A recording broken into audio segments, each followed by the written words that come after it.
Londonda hamma minimalizmda yashaydi. Uylari juda ham oddiy. Bizga o'xshab har xil aboylar, tilla suvli yuritgan unaqa emas.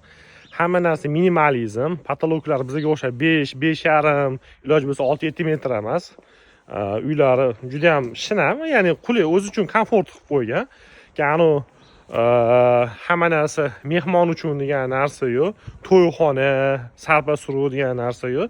Hamma minimalizmda yashaydi va bu to'g'ri qiladi deb o'ylayman.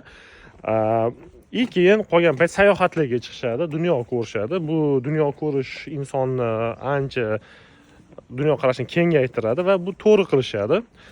Men ham hol yurdim, o'zimizning o'zbeklarga butun umrini to'yga, haq berishga, bir qanaqadir bo'lar bo'lmas narsalarga sarpa suruv, har bir narsalarga sarflamasligini, bu behuda narsalar, bu narsalar dinda ham yo'q o'zi aslida. Minimalizm yashash aslida islomda ham targ'ib qilingan. Biz ham o'ylaymanki, qachonki shu narsalarga amal qilsak, inshaalloh hammasi yaxshi bo'lib ketadi degan umiddaman.